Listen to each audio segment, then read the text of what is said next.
fans to the final race of the season here for the Stay Tuned Truck Series Championship race.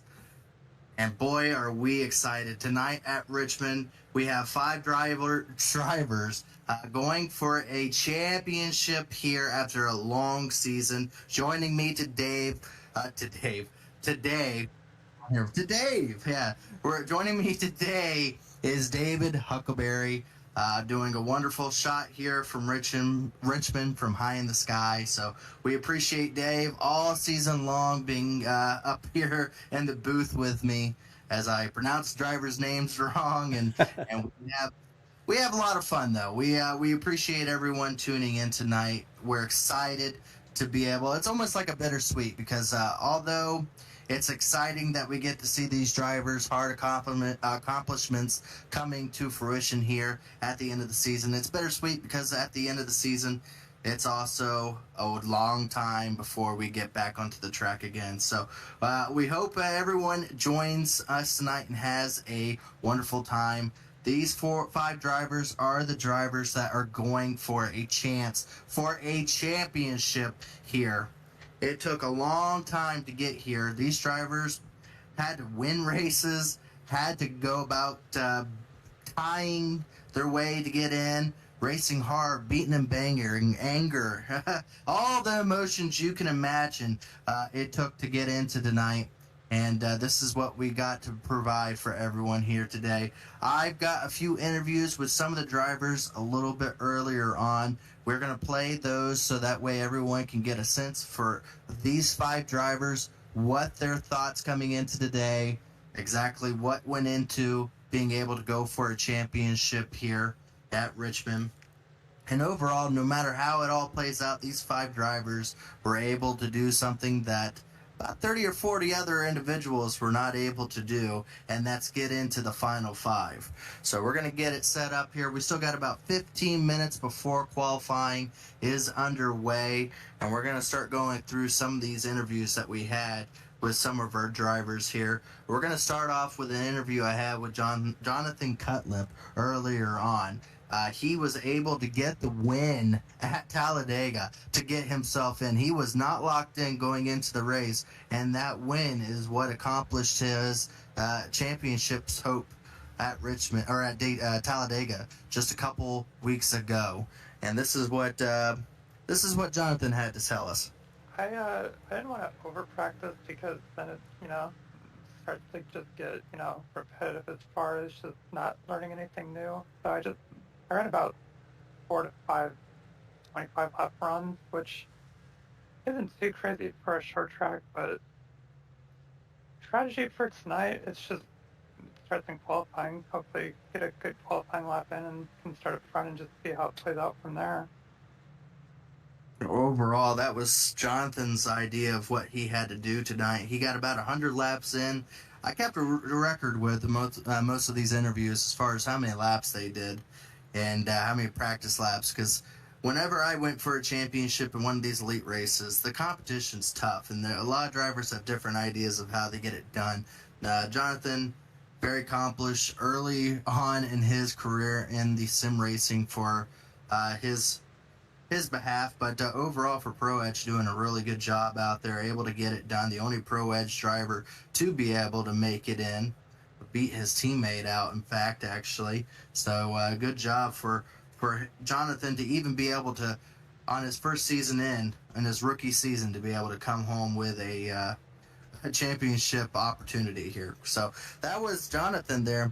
We spoke to Leighton Norgard. Where the excitement comes with a Leighton, he tied our defending champion of last year. That was Ethan Burrell. He tied him at Talladega in points to be able to get in the final spot, in fact.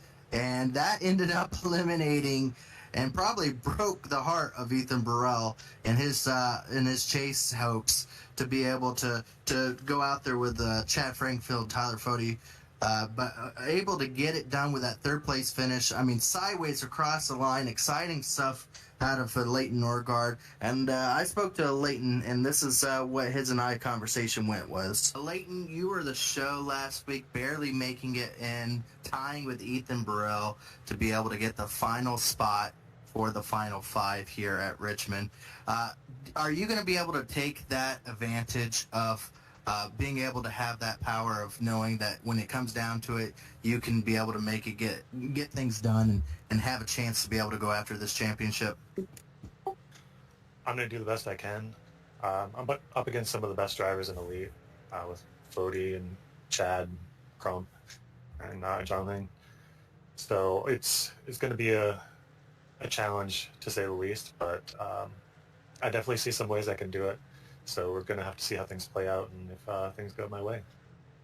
So as far as I'm asking this for all the drivers that are in the final 5 here, how many laps of practice have you put in before coming into the night? Was it a lot? Was it a few? If you got a lap amount that you kind of know of as far as how many laps you've done around Richmond? Over the past 2 weeks, I've put in a little over 800 laps before tonight. So that's quite a bit. But obviously, that's very helpful for your chances here. Overall, good luck to you tonight. We'll see if you can be able to get it done, beat some of the very best here. And who knows, you might be able to come out on top of all of them here. Yep. I always want to win, but even if I don't, that just means I'm running ARCA and trucks next season. So I'm in a good place either way. So let's see what happens. There you go. Well, good luck to you out there, Leighton. Yep, thanks. So that was a Leighton Norgard there. 800 laps is quite impressive. To be fair, I did the same thing whenever I won my last Cup Series championship. I put that many laps down, and it showed on the track.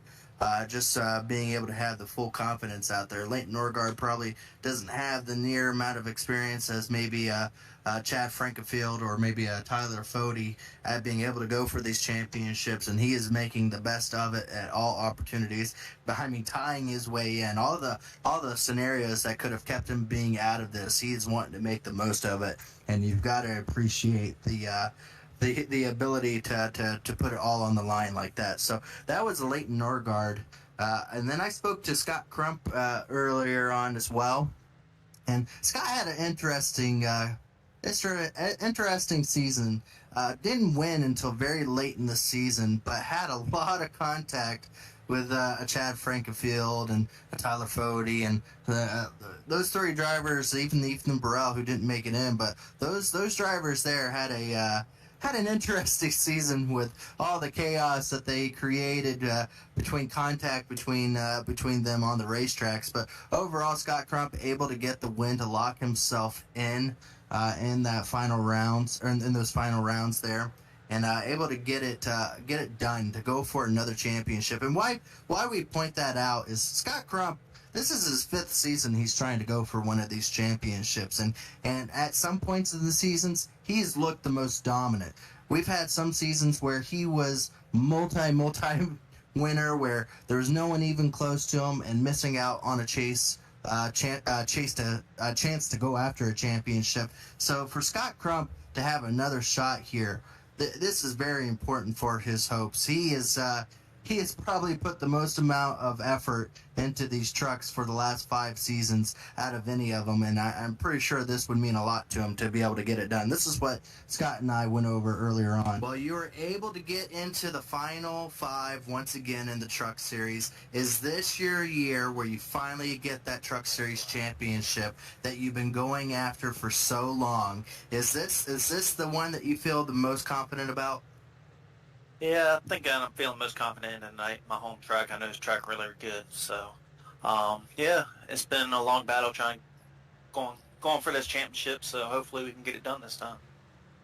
Well, overall, I'm asking a question to everybody that's in the final 5 here. Did you put any laps of practice down before tonight? Some drivers have only done a couple. Some others have done quite a bit.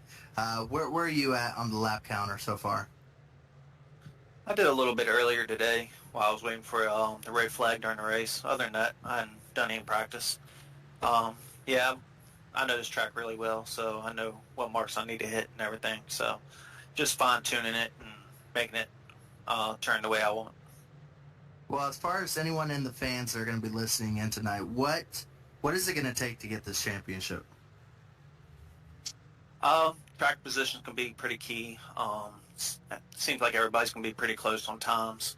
So, and hopefully get some green flag runs. I think that's where I'm going to succeed on longer runs. So hopefully we can get them long runs and just come up on top. Yeah, being out front is fast. So. Well, congratulations on making it into the Final Five once again. Good luck to you out there, and maybe this year will finally pay off for you in the end. All right, thank you. That was Scott Crump there. Again, hopefully he can be able to finally get this one off his back. He's been going at it for a while. The next one we spoke to was Chad Frankenfield. And Chad is polarizing type of person. He's probably the most polarizing person in Elite. For good or bad, he always seems to make the news. He's kind of like the Ross Chastain of the Elite Series, which is in a way a very complimentary thing because he is very fast and he's very aggressive, and sometimes that aggression gets the hold of him. He's also the league owner, so it kind of goes both ways where he could get on a lot of people's nerves, but overall, when it comes down to it, he has a passion, to say the least, to go after these. And he is a previous Truck Series champion. He's going for number 2. This is what him and I had spoke to earlier on as well. So, Chad, you finally got into the Final Five in one of these truck races again after your championship run a few seasons back. You're one of 2 drivers that have a chance to be able to do something that no one else in Elite has done, and that's get 2 Truck Series championships. And with us reverting back to the old Truck Series playoff sessions where there's no championship drivers, what is it going to mean for you to be able to be the only 2-time champion if you're able to get it done? I mean, obviously it'd be a big deal. Anytime you can win a championship in any of these series, it's a big deal. So, yeah, we'll see. I mean, Richmond's not historically a good track for me. I struggle to save tires here. So, but I think if we can get a late restart, I think I might be able to do something on a short run. So, we'll see how the race plays out. I don't think there's gonna be a lot of guys here tonight. So, it'll be interesting how the race plays out. Well, as far as everyone, I've asked as far as the other championship competitors how many laps they put down. It's been a varying number as far as how many laps of testing they've done. How many laps have you done before tonight's event here for the Richmond race? I think I did about 20 laps a couple days ago, and then whatever we're doing now. At some point, we're on here so much. You kind of know what you got, no matter what you do. And some tracks just suit guys better than others, and I don't know what else I can do here. It's really across the board in all the cars. It's just this is the track I run 5th and 10th, so that's kind of how I prepared myself for tonight. So we'll need some things to happen, but my ideal situation is Crump and Fody kind of take each other out up front at late in the race. That'd be great, and then I can just slide on by. Oh, we've seen contact late in the season. Do you think that's going to be a big factor tonight? It doesn't look like a lot of cars will be here tonight, so it looks like chances are you racing with other championship drivers being pretty high chance. Considering that most of the front's going to probably be made up of those drivers. What's the strategy here tonight? If you can get out front, are you just going to try to hold the front as long as you can and try to make them have to move you out of the way, or what's your game plan here? Yeah, I mean, I think it depends on how the race plays out. I think I think it's about 100 laps on fuel. So if this goes caution free, which it really could, I'm going to probably do something different in terms of when, maybe right when the pit window opens up, try to come in, just to maybe get a lead and then, hope for a caution or whatever it may be. I mean, it's going to be an interesting, race no matter what. So That was Chad Frankenfield earlier on there. We're going to bring up Fody here. Qualifying is going to actually start here in just a couple minutes, which is perfect timing. This is what Fody had to say. Now, before I get going into Fody's, I did not know he won a second championship. The only thing that I saw listed was Fody having one championship. So Fody made sure to let me know. He actually has 2 championships, which was news to me and news to a lot of us up here that he's won multiple championships. But he elaborates to us why that's also very important for him to just keep it, making sure that Chad, his arch nemesis, doesn't catch up to him in the championship ladder. But you were able to get into the championship 5 for this year's chase. Again, you are one of 2 drivers to be going for a chance to be the only driver to have 2 championships in the Truck Series. You and Chad Frankenfield. We spoke to Chad a little bit earlier, and he is quite confident that there may be a little bit of battling up at the lead, which may lead to contact. What's your ideas and thoughts going into this event? Do you think contact is going to be an ultimate factor into a decider for a championship here, or do you feel like with a limited amount of people in the lobby here, do you feel like it's just going to be who's going to be the fastest out there? There could be 5 people out here, but if you got Chad and Crump going for anything up front, there will be contact. And I'm thinking with the way this is going and shaping up and the type of track we got, and just how this season has gone really between the 3 or 4 guys that we got left here, there will definitely be some contact, I think, if it has to come to that.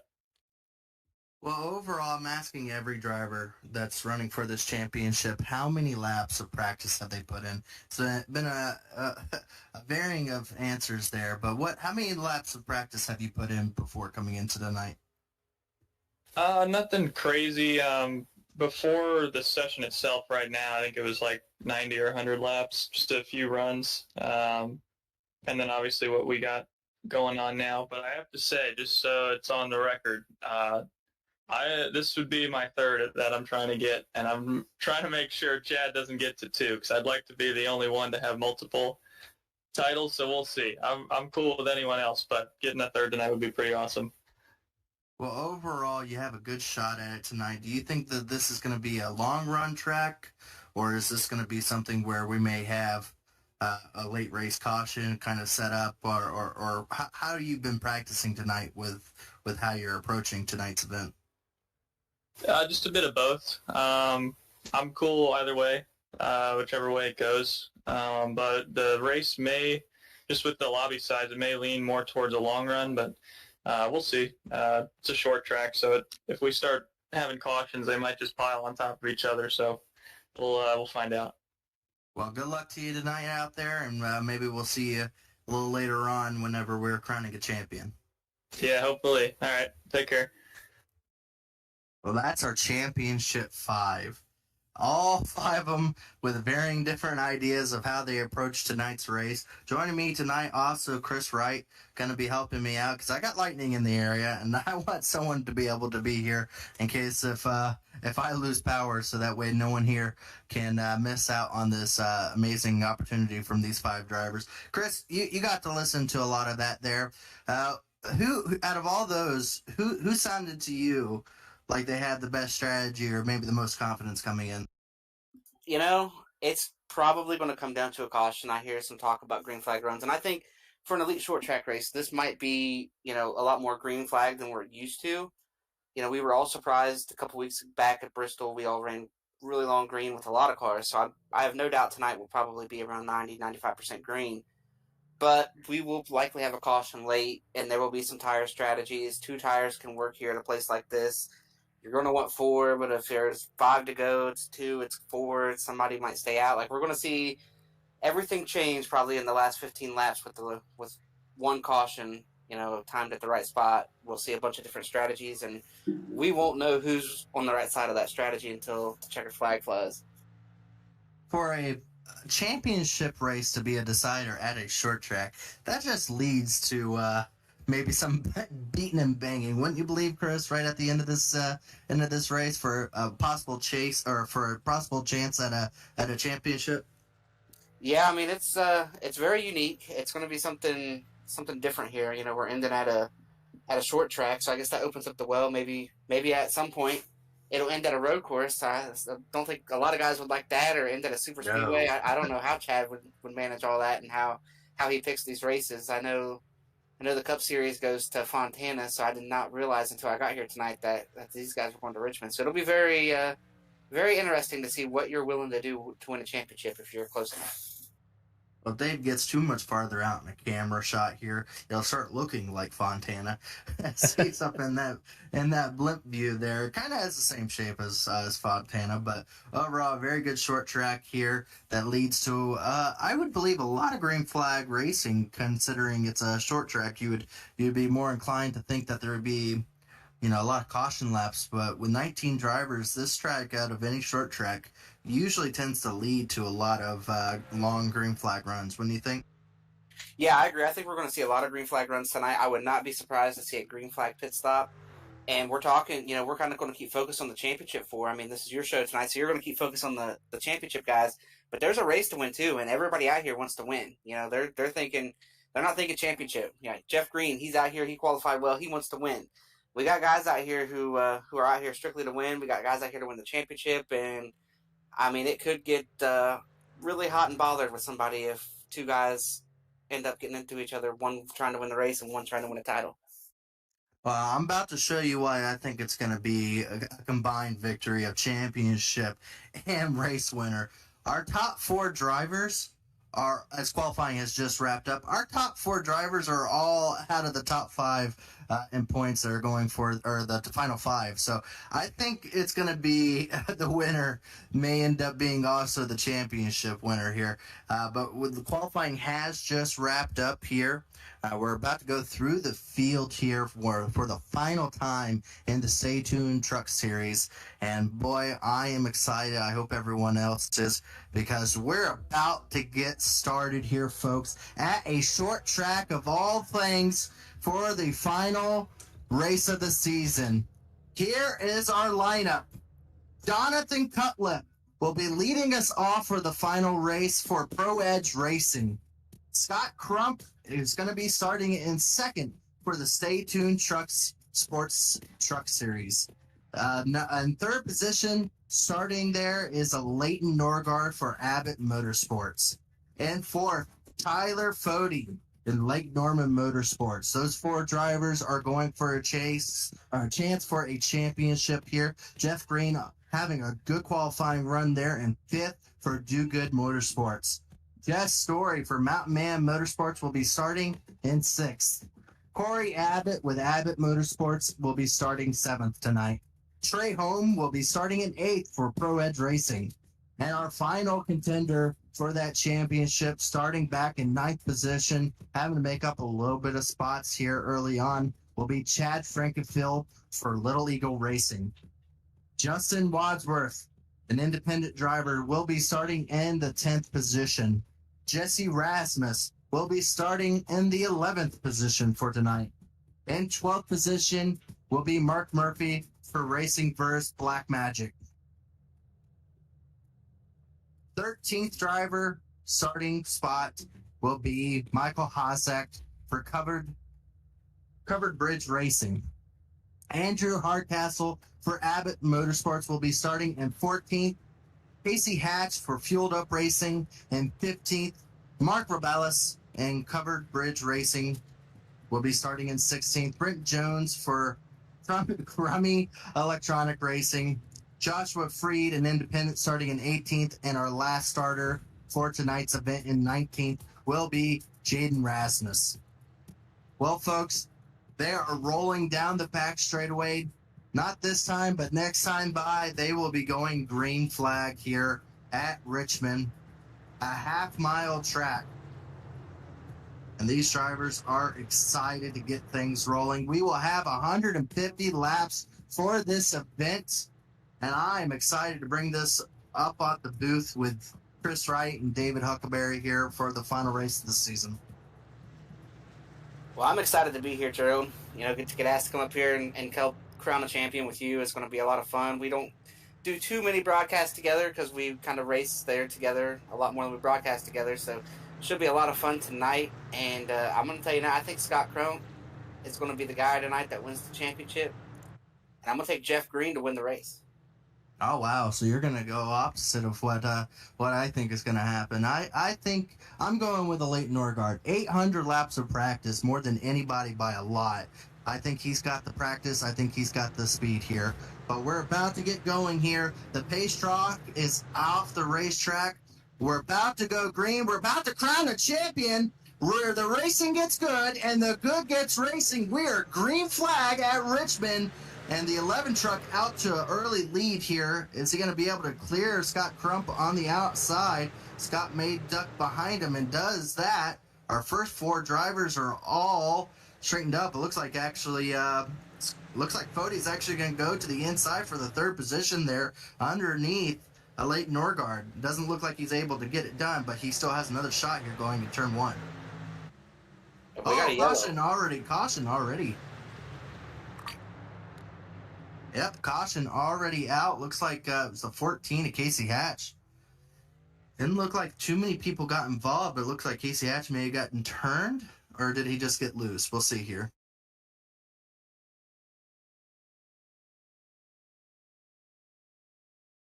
He looks all good on the bottom side there. Oh, there's the back end. That is easy to do here, isn't it, Chris? Oh, yeah. It's really hard to get up out of the hole here, out of these corners, especially out of turn 4. You expect to have some grip. You go to put it there, and a lot of times it does not meet your expectations of what you think you're going to get.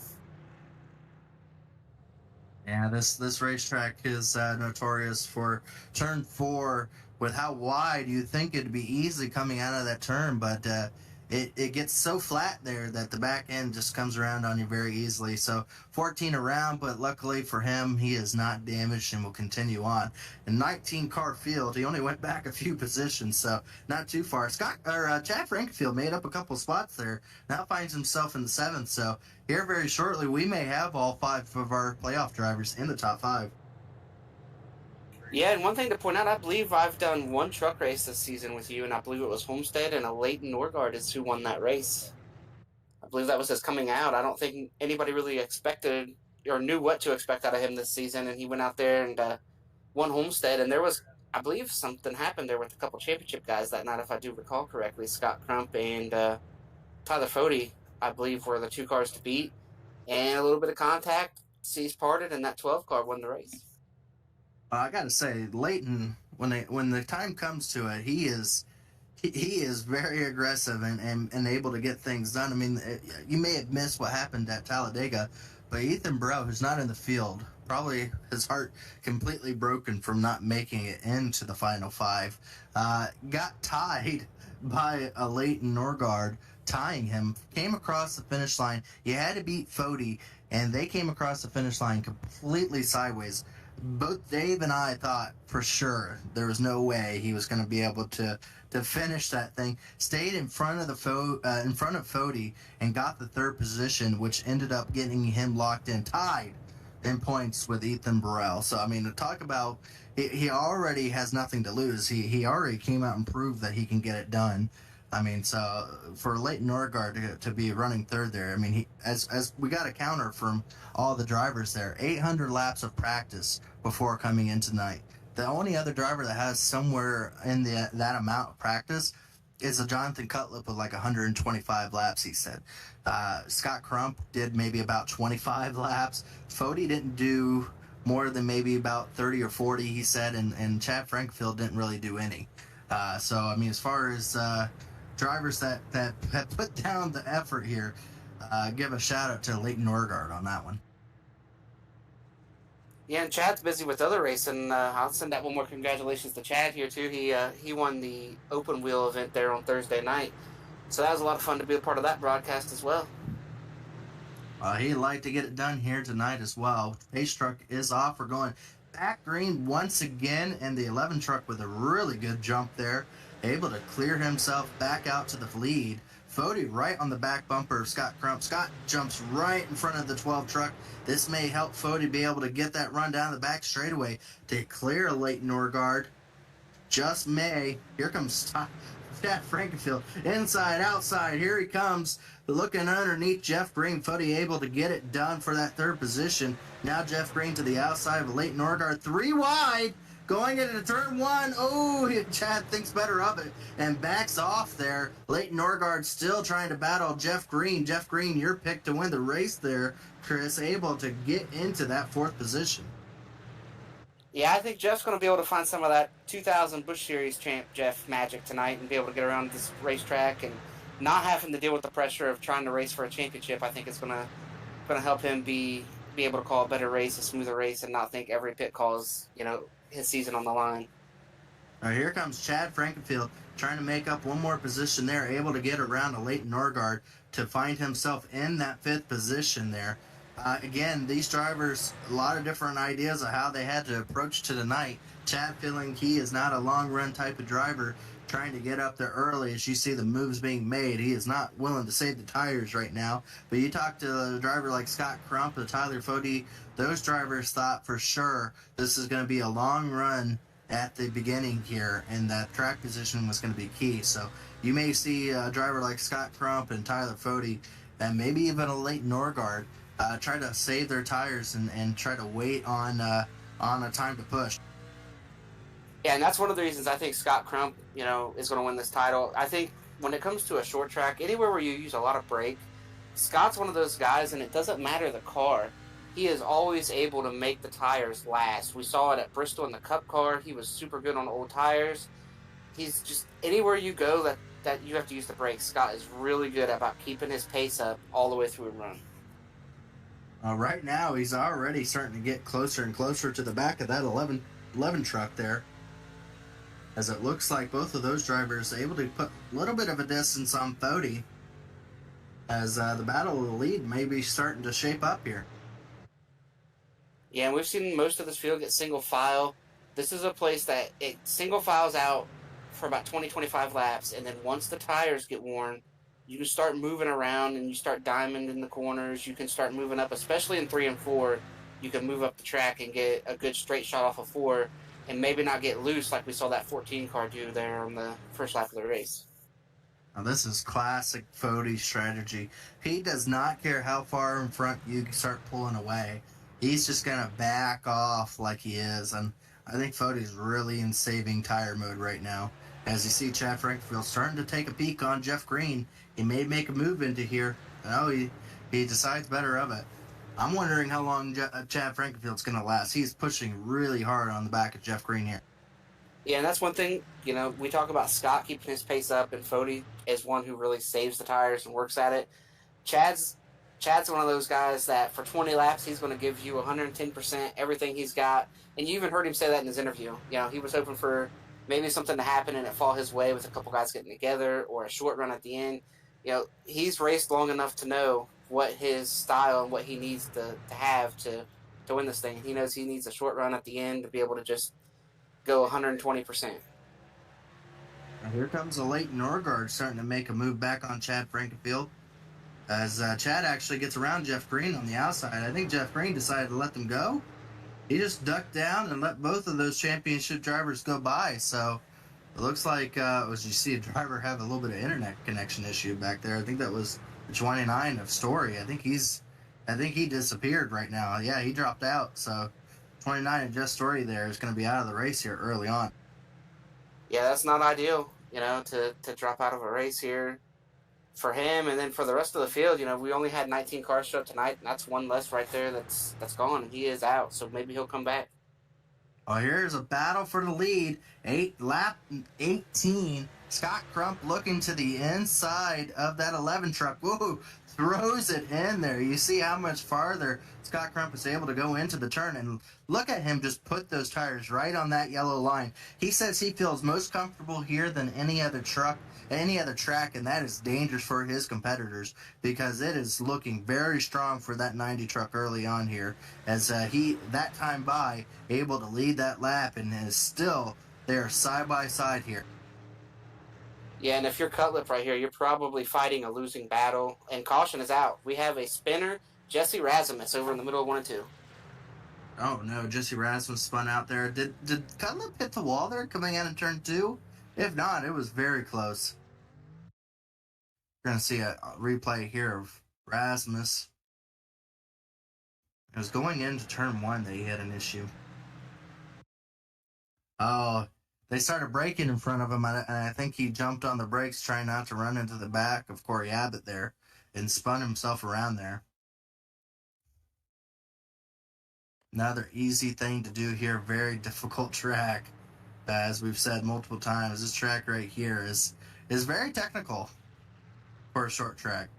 As it looks like everybody's coming down pit road now to be able to get their set of tires here. Oh, not everybody. I think the 24 is going to stay out. Yeah, the 24. Looks like, yep. Michael Hossack able to stay out here. He's going to try to pick up some track position. And I actually like that. You know, you've already had, this is the second caution. You only have about 15 green flag laps on your tires or so. I like the call of staying out here with just 3 sets in the pits. I would not want to use one at this point. I would go ahead and take some medicine now and hope, you know, maybe the field drops down to 10 or 12 cars on the lead lap later in the race, and maybe you can come get tires with 20 or 30 laps left and everybody else is out.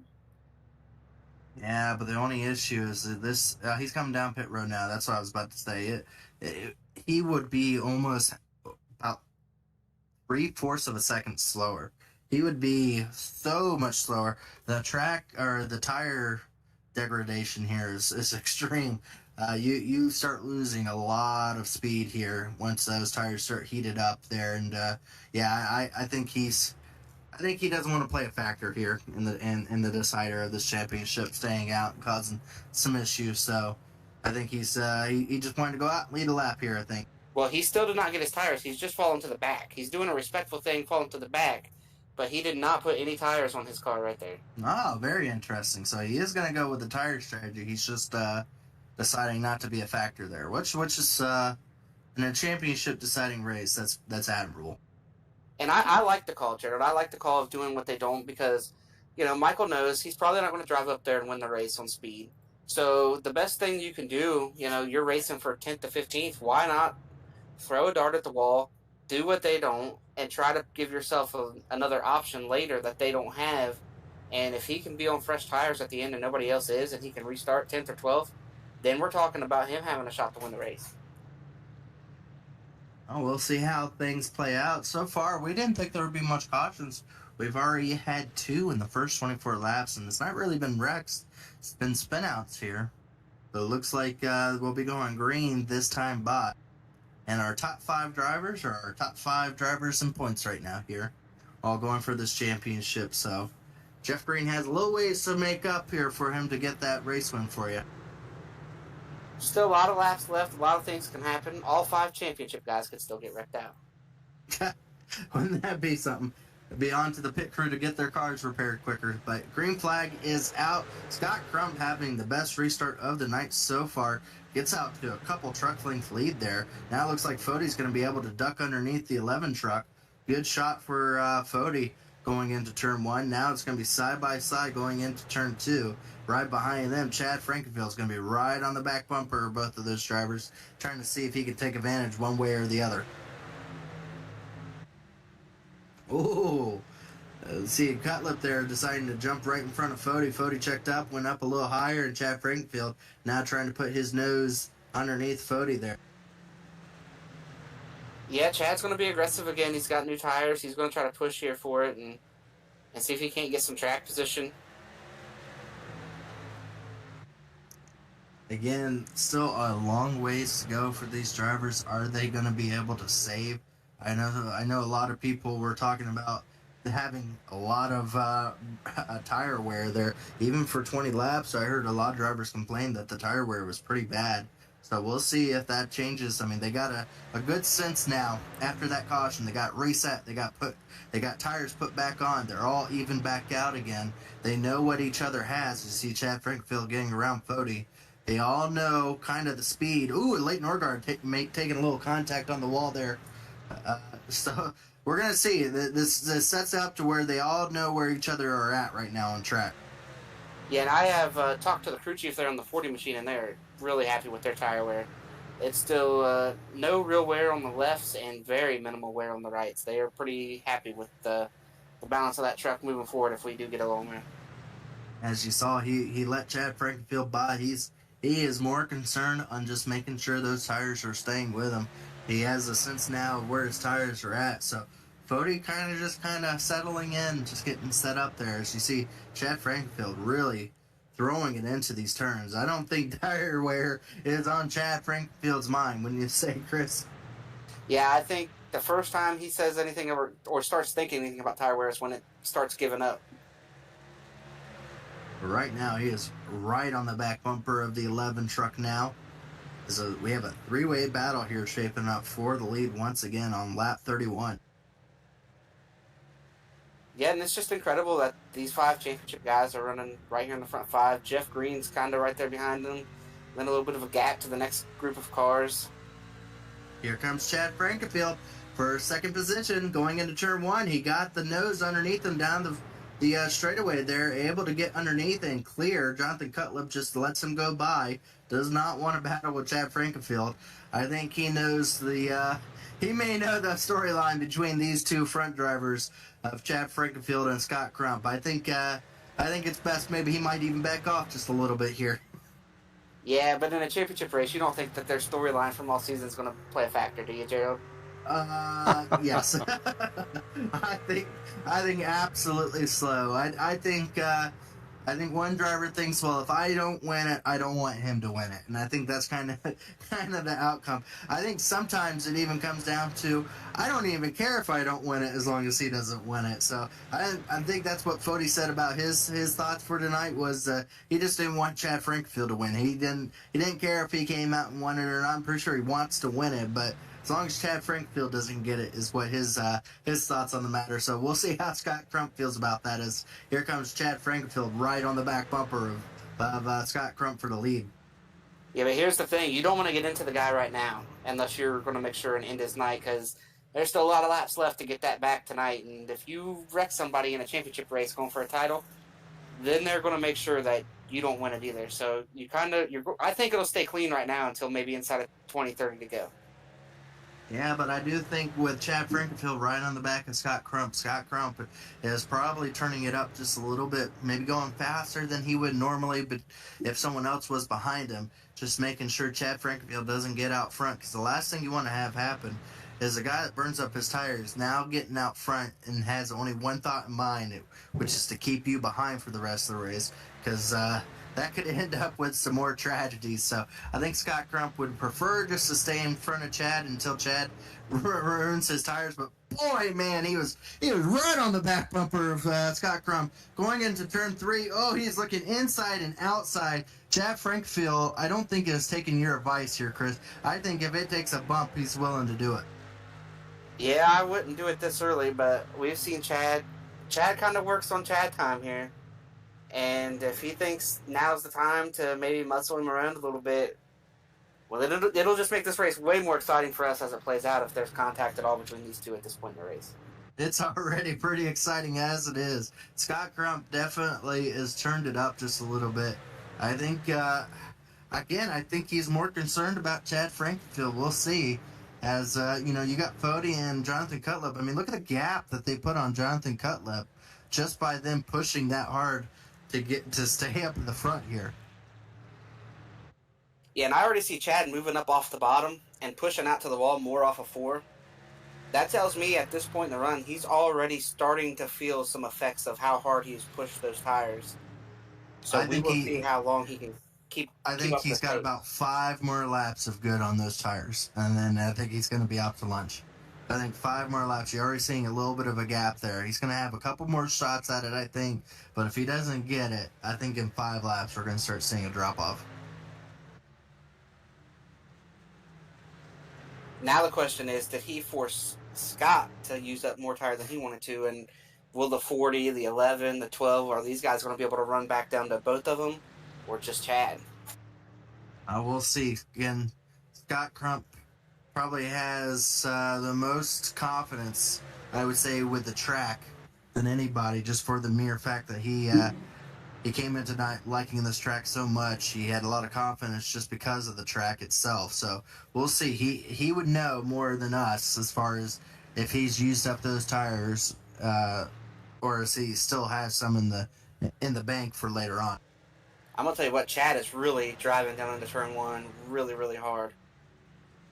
Yeah, I say he's got a couple more laps. I think it's almost on the way out there. You're seeing the gapping starting to space out. I think it's about done for Chad here. Again, he knew that he was not a long run driver. He said that to us. He said that essentially it was going to have to end up being a late race caution for him to have a chance here. But I mean, he has that short run speed. We see that here. Yeah, but the question is, does he have more short run speed than the other three guys, or are they just content to let him drive out there with Scott right now? You know, when it gets down to time, and if you bolt tires on with 15 to go, I think we're going to find out most everybody has some kind of short run speed that they're just not going to show until it's time to abuse them. No, I think Cutlip, Fody, and Leighton Norgard, they all backed off early on. They were in full tire saving mode. And you see now Chad really starting to lose it. I said about 5 laps, and we're right there at the 5 laps. He's about a tenth slower now. And I feel like that's going to grow even more and more as they go. 2 tenths last time almost. Yeah, now that we've got some separation up here amongst our championship guys, and you talked about, you know, Fody almost pulling for Crump tonight a little bit if he can't get it done. I have heard some rumblings that Scott Crump might be closing up his team and moving to a different team, and there might have been a conversation had with Lake Norman Motorsports and Tyler Fody about possibly linking up and becoming teammates here in the next season. Well, if Scott Crump wins it here, we're reverting back to the old Truck Series playoff rules where if you win a championship, you're not allowed to go for another champion. You can run races, but no points will be awarded to you. So a driver like Chad Frankenfield and Fody are guaranteed, Ethan Brawley even, are guaranteed not to be able to go for points next season. And if one of these drivers that is not one of those two wins it here, then they're not allowed either. So if Scott Crump wins it, it doesn't matter if he's racing for a new team or not. He might be, but he won't be going for a championship with him. Yeah, it'll be very interesting to see if that works out, you know, with Crump and Fody. We've seen them have their run-ins, but possibly linking up, and not just in this series, but across all series, as Lake Norman is looking to replace a couple guys who are switching teams from their squad right now. So some seats to fill over there at Lake Norman for this next season. Why would anyone leave Lake Norman? How stupid would you have to be to leave? Spotlight. It's all about the spotlight. Sometimes drivers feel like they all have to play a role in a league race where it's all, you know, the same setups and everyone has the same equipment. Their duffel bag with money or something. No, well, they might if someone says I'll pay for your entry in. You know, if you're talking about all 3 series to enter in Trucks, Cup, and Xfinity, it's not cheap. Ace of maple syrup. That's the Mountain Man Motorsports with the Canadian owner. He gives you the maple syrup. All I'm going to say about the situation is I will be running the trucks this next season for a team that, if you tune in tomorrow night, we have agreed that we will make the announcement tomorrow night. Okay. Chad Frankenfield made a little contact with the wall there. He is out for lunch right now. He is really slow. Here's the battle for second. He hit the wall pretty hard there. Coming down that straightaway. It doesn't look like that much damage, but I mean, a puff of smoke was pretty impressive. But these drivers right behind are going to have to get around him fairly quickly before Scott Crump leaves them in the dust here. Yeah, and I think you're going to see Chad put up a big fight, and the more he fights this right here, the more his truck's going to fall away, and the more it falls away, the harder it's going to get to drive. And at this point, Chad might just be better off letting these guys go and trying to make this thing last and hoping to stay in the top 10. I'm in the opposite opinion. He wants to be in front of as many of them as possible in case if there is a caution, he can be able to make it up without having to pass too many of them once we go back green again if there is a caution. So I think Chad Frankfield's going to try to hold him off as much as possible. I don't think he wants to go too far back because you can kind of, if there's a late restart, if you're starting from the second row, still have a chance. But if he's back third or fourth row back, there's no chance for him. So I think he knows that. I think he has to try to block for these positions here. Yeah, but at the same time, he really, you don't want to be the caution. Like, Chad doesn't want to be the guy racing so hard that he is the caution. Like, I feel like if he just lets Fody go, there's a big gap there, and maybe he could try to cool his stuff right in there behind Fody and keep pace a little better than trying to, because if he races Fody for a couple laps, then he's going to lose the next couple spots quicker than he would if he just maybe lets the 40 go. I don't think you're listening to yourself. Chad let Fody go is not, it's not going to happen. I don't think that's ever going to happen. Chad letting Fody go. I think he's going to have to make him work for it. We'll see if now that Jonathan Cutlip is able to get past Chad Frankenfield, see if the next couple laps, if he starts reeling in Crump, or if Crump really was just that fast where he's able to continue to pull away here. And another thing that's getting ready to happen here is we're about 5-10 laps away from the pit window opening, and Chad said that he would maybe pit as soon as the window opened and seeing what happened, so does Chad pit with 90 to go as soon as they get in the fuel window, and just does he throw that Hail Mary? Well, we've seen that in other series where Chad nearly wrecks off of two. Oh boy. Yeah, and then Fody almost collected into the back of him. That would have ruined both of their races there. Oh, Chad's coming down pit road right now. You called it. He is known for pitting early when he knows he does not have the long run speed, and it shows right here. He's going to try to hope a caution comes out in perfect timing for him for this to work out. But Chad Frankenfield down pit road right now. Man, did he get all the way into the window here? It's lap 60, so we'll see. I think he's hoping for a caution at this point. Whenever everyone else pits, he's hoping to have such a lead that caution comes out or something. He's put himself in a tight box where everything has to work out perfectly for him, and I don't know if that's going to be the case or not.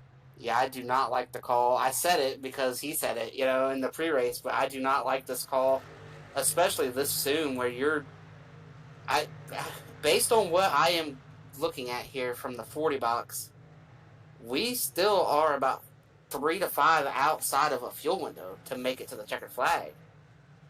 Yeah, I don't think he was planning on running it to the end anyhow with how slow his long run speed is, so I think he's double pitting here.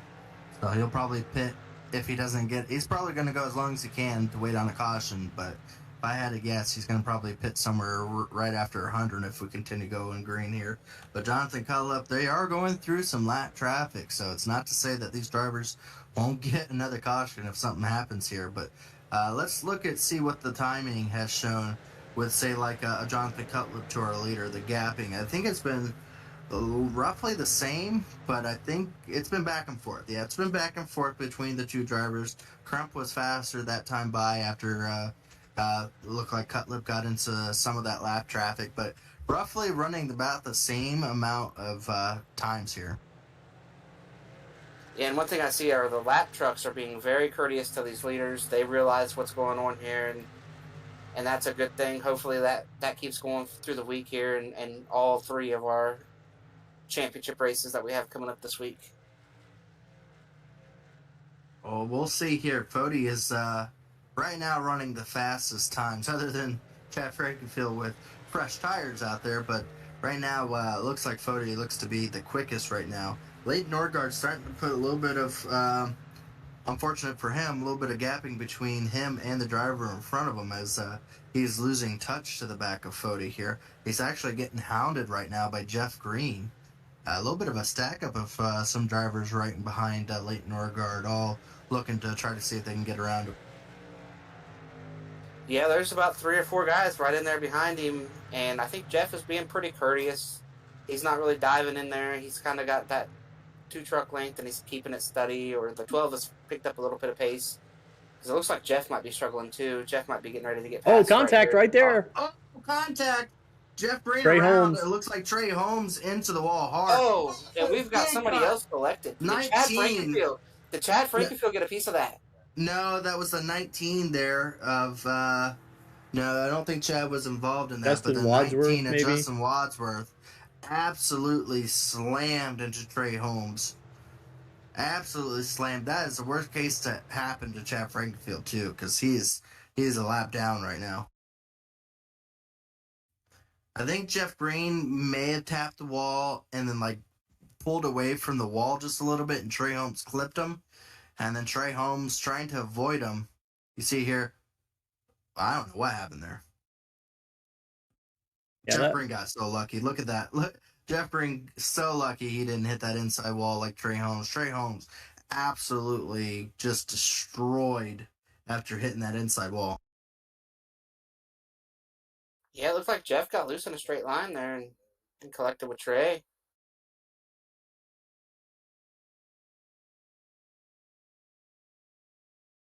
That's unfortunate, but Chad just did miss that incident.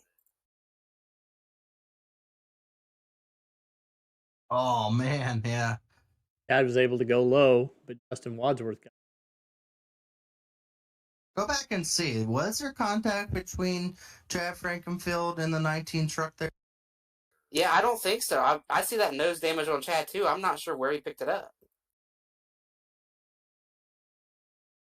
We'll see here. They're just now coming down the back straightaway. I mean, Chad's right on the back bumper of Wadsworth here.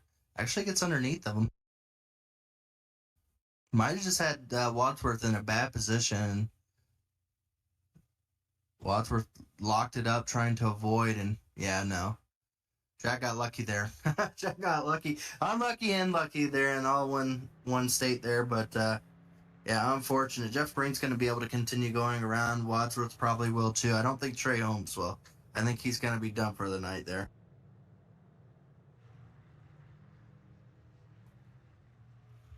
Well, Chad Frankenfield will at least get the wave around, but it looks like we're going to have some green flag, or some pit stops here, not green flag, pit stops, and they just did. They all came back out now. I think Chad Frankenfield's going to get the wave around, but if long runs was not his strong suit, having older tires and being in the back of the field really will not help his case here. Let's pay a quick bill.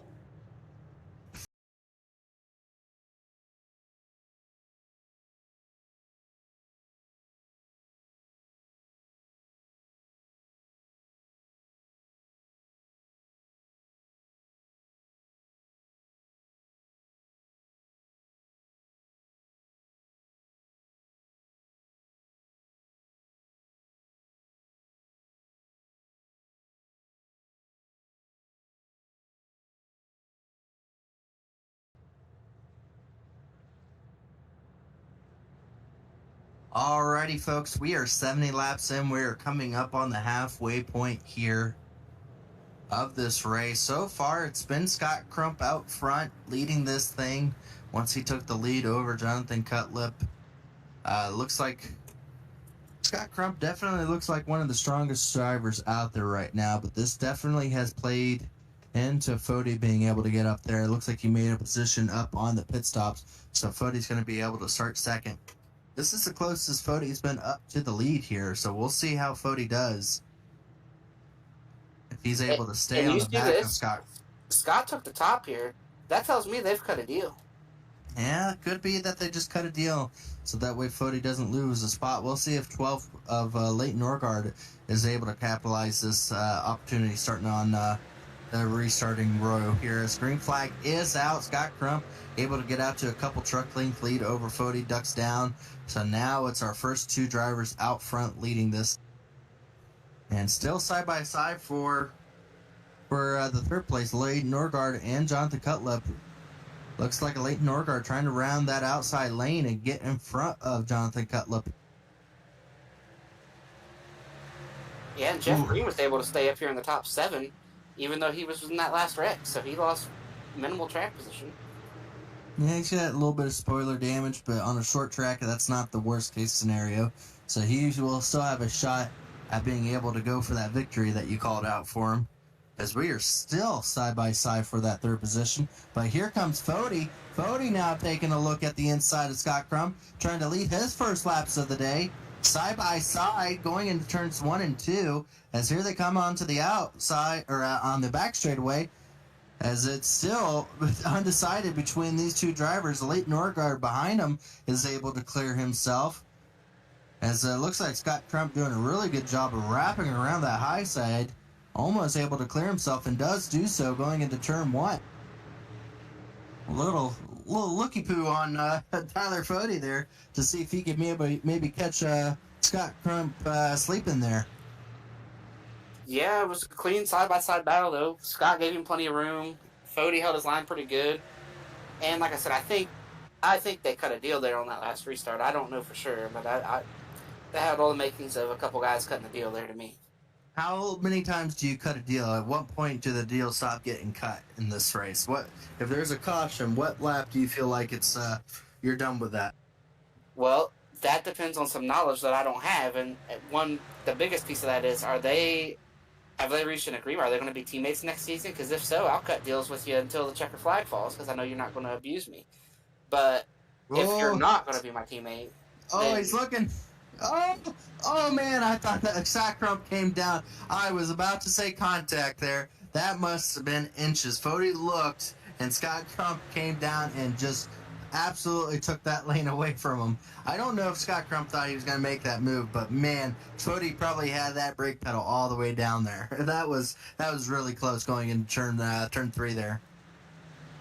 Yeah, and that's let the 12 get right to him, but we've seen the 12 really doesn't have long-run pace. Is he changing up something to try to create, a little better long-run pace, or is he just saying, I'm not going to change what I'm doing, I'm just going to do the Chad Frankenfield approach, I'm going to drive what I've got now and pit and get new tires when they're gone? I think they can make it on fuel at this point. And so, I think so. What did you ever hear how many laps they can do on fuel? Oh, yeah, they're good to go on the fuel. Everybody's good to go on fuel from that last pit stop under caution. The only one that might be close is Chad, and Chad's in a spot where he's probably not going to be, Chad's out of it without another caution no matter what happens. He's already on about 10 lap older tires than everybody else. Yeah, unfortunate for Chad. He's still making up the occasional spot up to the 12th position already, but already 5 seconds back from our leaders here.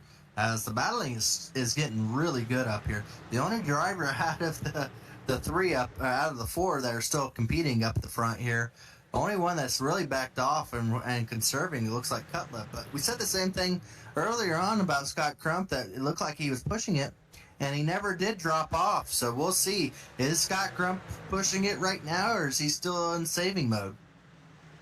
I just feel like Scott can go pretty hard and save his stuff. Like I said at the start of the broadcast, Scott has these short tracks figured out with how to make really good pace and not abuse the tires doing it. So that's why I picked him at the start. That's why I think right there he's running just as hard as he needs to, not any harder than he has to. I just feel like Scott is, if you're going to beat Scott tonight, I don't care who you are, it's probably going to take a short run. Well, as far as I've been watching all the championship drivers, a lot of these drivers, what Scott Crump is doing better than anybody is just wrapping around that yellow line. He doesn't go all the way out to the wall on the exits. He stays lower than anybody on the exits, and he wraps around that yellow and never bobbles. I mean, just watch him on the exit there. See how much farther out Fody and all them are going? He still has so much ability to be able to put down the throttle and not get the back end to spin to where he has to catch it. And he's just exiting so much lower than everyone.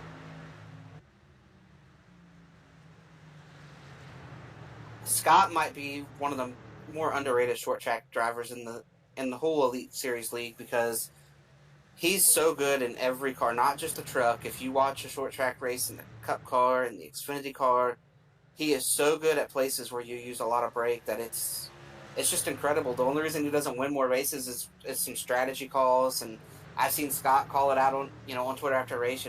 He almost feels like he needs a crew chief because he never makes the right call. So you got to put yourself in position with the fast truck, right? And Scott's got that. He's just got to figure out the strategy, and once he gets all that figured out, I mean, Scott's a guy. And don't think he's not thinking tonight too.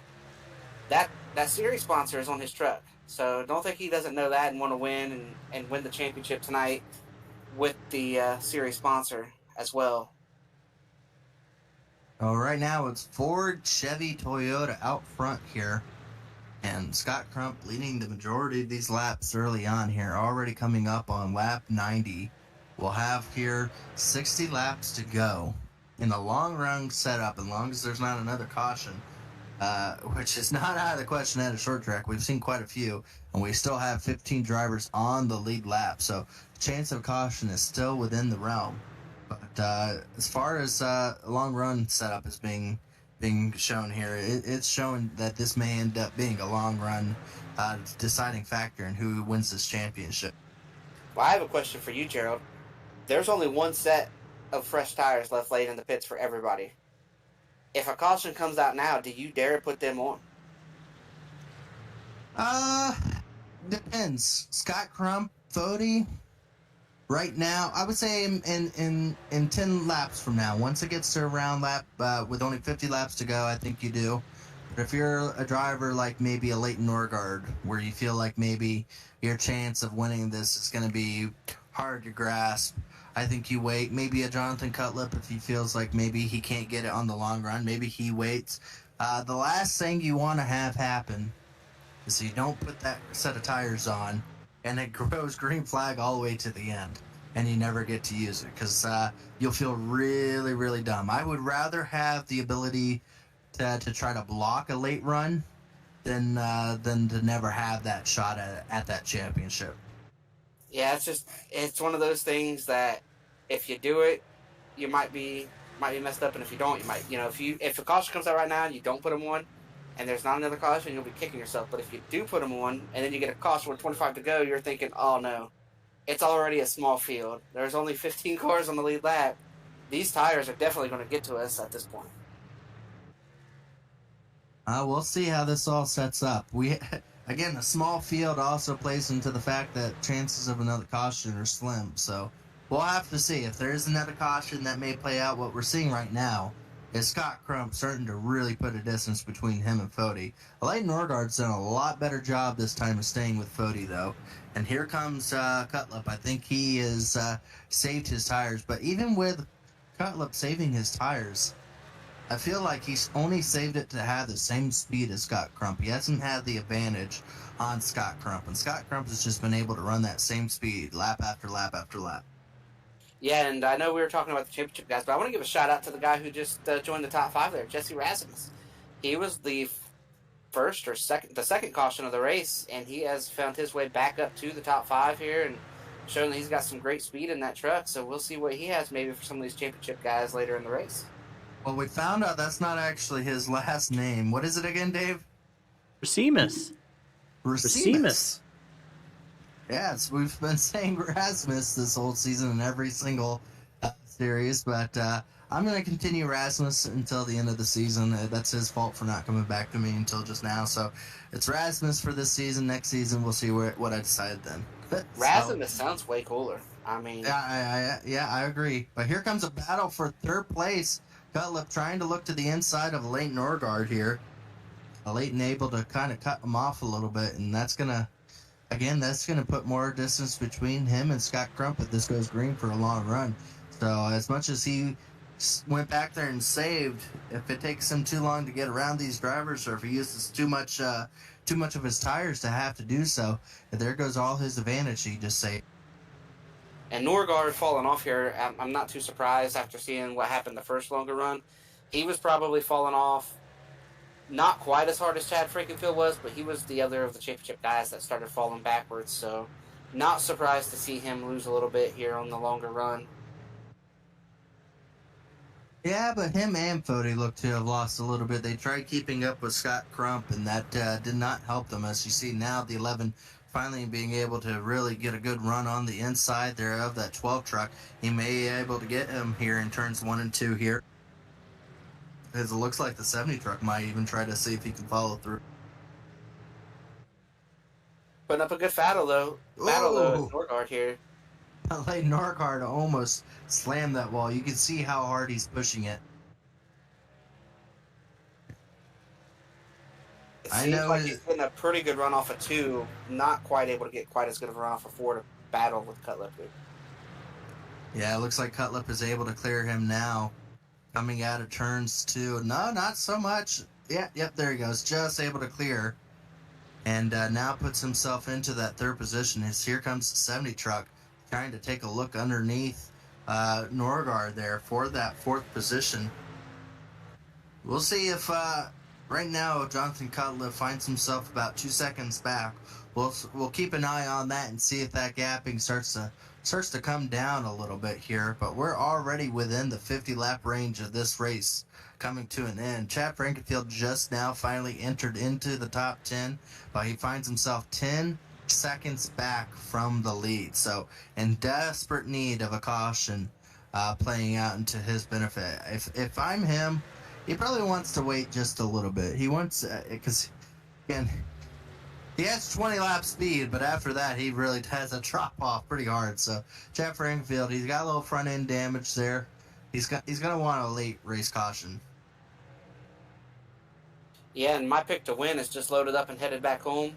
And so we won't see him again in the truck series here with you, Gerald, until next season. Yeah, unfortunate for Jeff Green, calling it a night tonight, and that ends up leaving us only 14 drivers on the lead lap as the leader's about to put the 14th driver a lap down here just a bit. So right now it's pretty spaced out on the track. If we're gonna get that late race caution, it's gonna have to be around the Chad Frankenfield area, I think. Yeah, and Chad just passed all these guys, but he's not really driving off from them.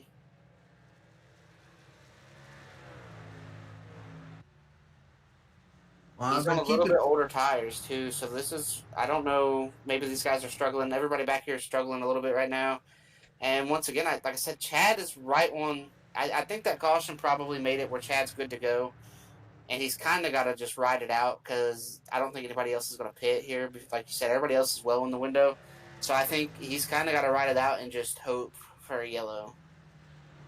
Well, right now, it looks like I've been keeping an eye on Cutlip. He's actually losing a little time to Scott Crump on the racetrack. So even with him backing off, trying to save the tires, is no match for Scott Crump's ability to get around here right now. As Fody is still trying to hang on to that 1 second gap. He's just now dipped out of that range there, but trying to at least keep a shot at that a chance to get that lead there. But right now, Scott Crump definitely pulling away and looking really good. And why this is so impressive, you may not know this, Chris, but I've been broadcasting the Truck Series for a few seasons with Dave and with other broadcasters before Dave, and this is my 4th season doing it. Scott Crump has raced every season that I've done it, and even before that.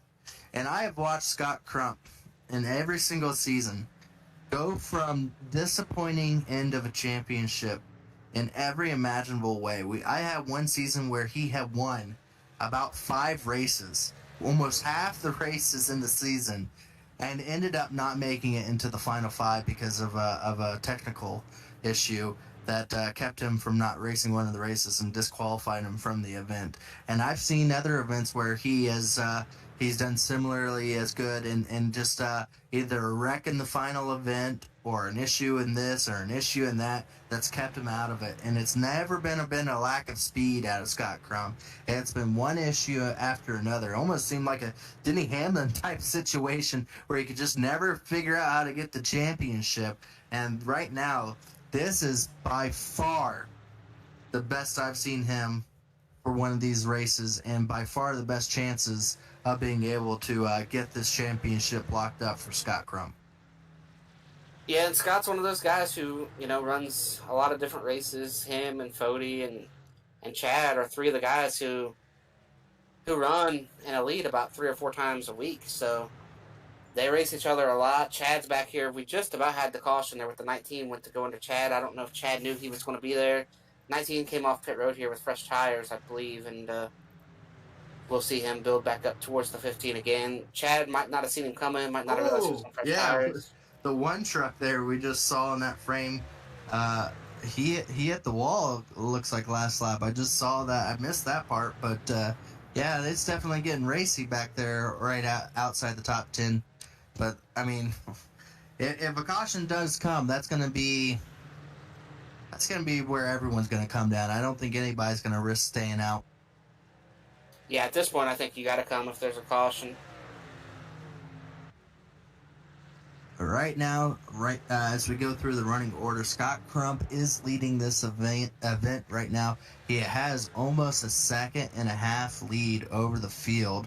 Tyler Fody in second, having a good run, but just not having the end of the run speed that he would probably hope for, as he's starting to lose a little bit of on Scott Crump there.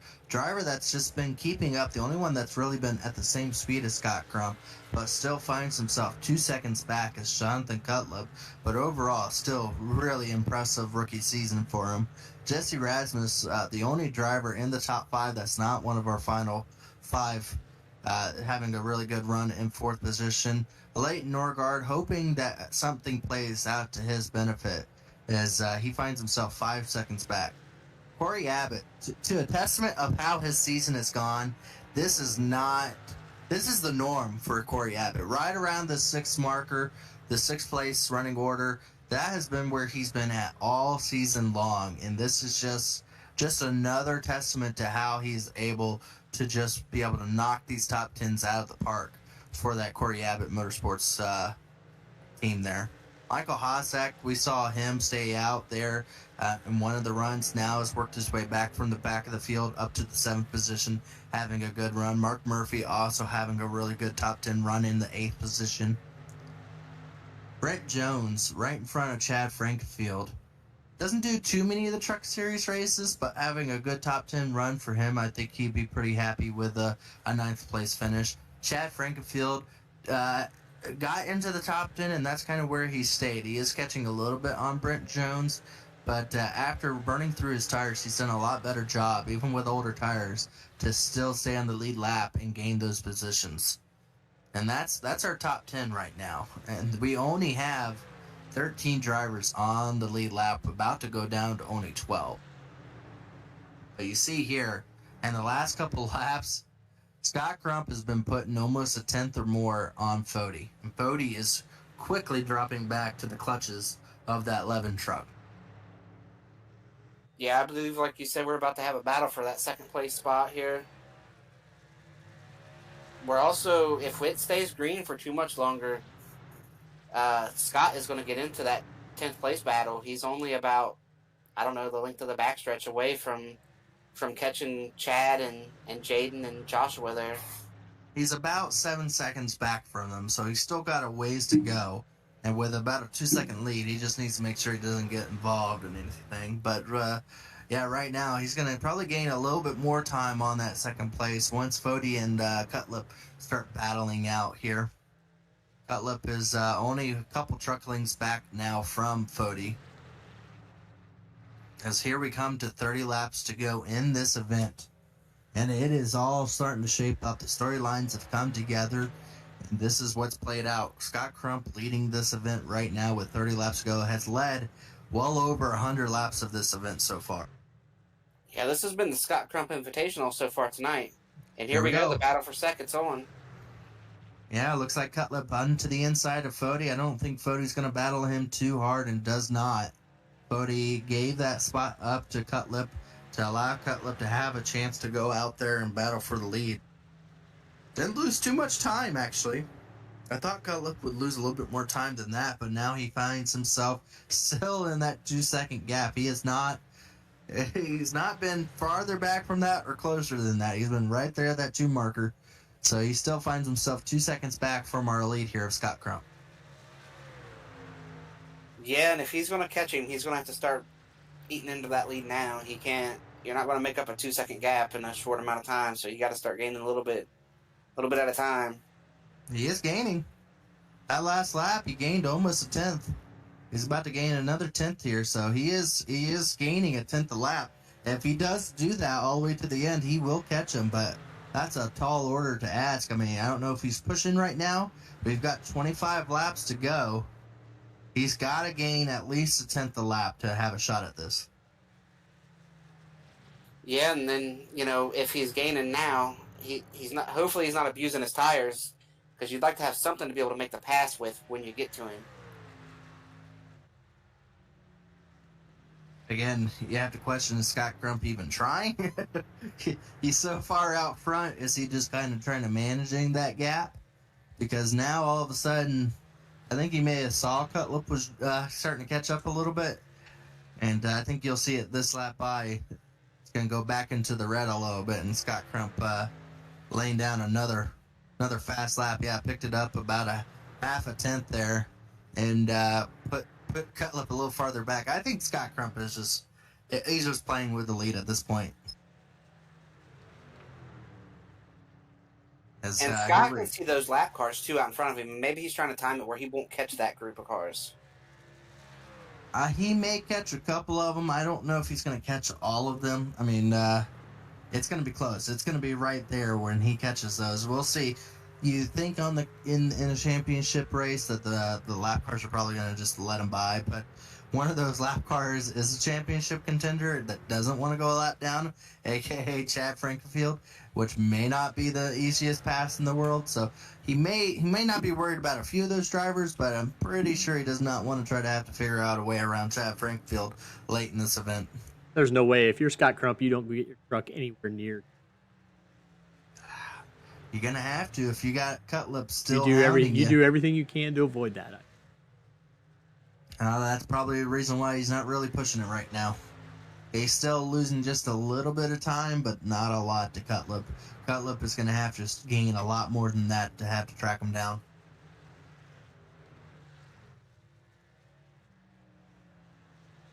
Yeah, it's just one of those things where you just drive hard enough. And like you said, I think he's trying to avoid catching Chad. But at the rate he's catching him, like he can't back off much more because Cutlip will catch him. So I think he's going to have to just deal with it, catch that group of cars, and make his way through it. The good thing is he's got fresher tires than Chad. I don't know how much of a fight Chad would be able to even put up. At this point, to say it's almost a given that Crump will end up catching Chad Frankenfield before the end of this event. He is gaining on him a lot right now. Yeah, now Scott Crump has to figure out, is he going to wait? Is he going to push a little bit knowing that he's going to have to battle with Chad Frankenfield, or does he wait, save some tires to make it easy on him when he does? So we'll see here. The battle's not over. We're within the 20 laps to go in this event, but it is not over, folks. There's a lot to still have to play out here. I mean, Chad Frankenfield and Scott Crump are known not to be the best of friends. I don't think they send each other Christmas cards or anything. I don't think there's any birthday wishes going out to each other on those special days. But we'll see here at the championship race what plays out. But at this point, it's easy to say probably in about 5 or 6 laps, Scott Crump is going to be battling with Chad Frankenfield here. Yeah, and before he gets to Chad, he's going to get to Joshua and Jaden here. They're putting up a big fight, and Mark Rebellis is right there as well. Yeah, go farther back. It looks like Corey Abbott has caught to the back of a Leighton Norgard. Going to start trying to battle with him here. That will be for the 5th position, a top 5 finishing position. Corey Abbott would like to have that at the end of the season. He's going to take a look to the inside. Going into turn 1, Corey Abbott may have... He's got plenty of room. 12 goes way high there, but coming on the exit, looks like Corey Abbott is able to stick to the inside of him. This would be a good feather to the cap at the end of the season for Corey Abbott if he can be able to get a top 5 finish. He is passing his, I believe that's his team car there. They're both on the same team, so. You're wanting to make this pass. You're wanting to be respectful about it. Yeah, it's kind of like, do you want to make a pass or do you want to stick behind him in case if there's a late caution? I think they're giving each other plenty of room, but it's not helping their lap times because it looks like the 24 of Hasek is starting to catch up to him. So they need to make a decision. Are you going to pass or are you going to stay behind him? Right now, he's decided to stay behind him for a few more laps, but back up front here, it's getting very, very close between him and some of these lap cars here. Yeah, and I got to think these first handful of lap cars are probably going to be pretty courteous. Oh, as they hit the wall. as they hit the wall right in front of the leader. And see, this is where it's frustrating, too, a little bit for the leader. You don't want to have to deal with these guys, but you know the gap to Cutlip. You know you're going to have to. You can't sit behind them Cutlip knocked off 2/10 that last lap, so Scott knows he's going to have to go up here and pass him. I mean, Cutlip is starting to catch up into that onto that time on Crump there, but just not enough. He needs these lap cars to really hold him up. I mean, he's catching him at a 10th right now, but with 11 laps to go, that is not going to be enough. And he's already passed one. The 25 moved up, let Scott go, so that did not impede his progress at all. Looks like Jaden is up the track. Not going to let him go, though. He's going to race him. He's giving him the bottom. Oh, another hit into the wall by, I believe that was right in front of him. Who was that? Was that Rebellis? Yeah, that was Rebellis there. Yeah, right there.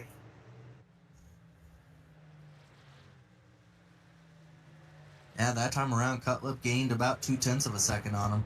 But Cutlip's going to have to go through that lap traffic, too. It's not like they're going to get out of the way any quicker for him. Now the next car that Chad is going to catch is Chad Frankenfield. Chad? You mean Scott? Scott? Yes, that Scott's going to catch is Chad Frankenfield. Yeah, so Scott's going to be... Now Scott has to determine if he wants to. Because I think he could end up finishing behind Chad Frankenfield. Maybe. I don't know. This is getting really close here.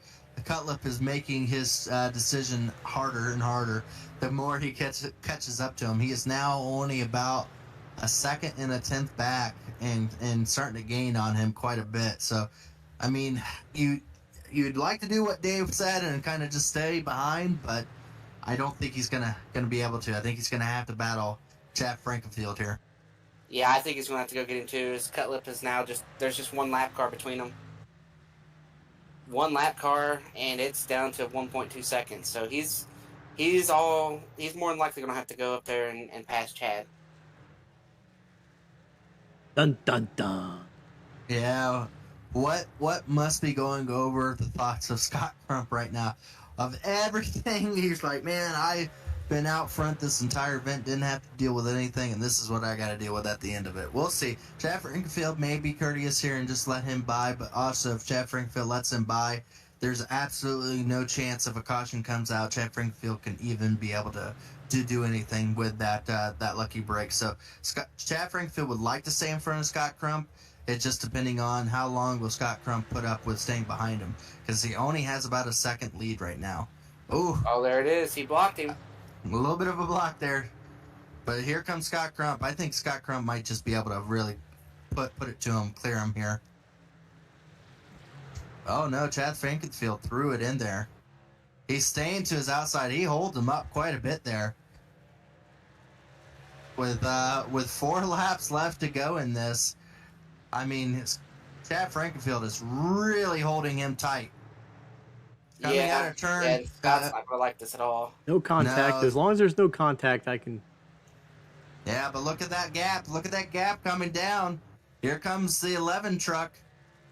Chad Frankenfield still to the outside of Scott Crump, battling with 3 laps left to go in this event.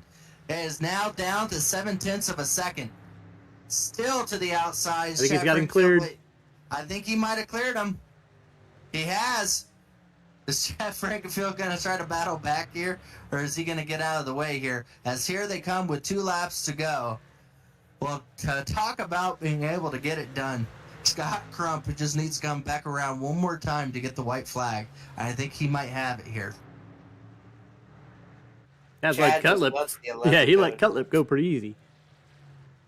Well, here they come back around. It's going to be about a half a second gap. I think that's going to be too far for the 11 car to be able to make any move here. But here they are, white flag. The next time around, we'll end it here. Scott Crump, after being able to stay in the lead, battle hard for this victory, had to pass Chad Frankenfield, the lap down truck, to be able to get this.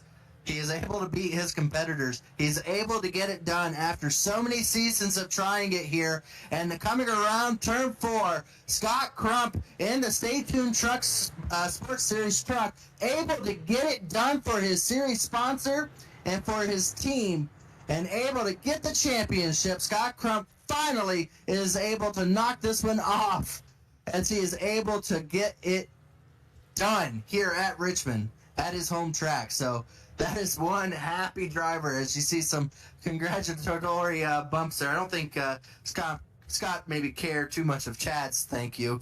But overall, you see all the competitors give their taps there. Well earned by that driver. Came in with a lot of confidence tonight and able to get it done.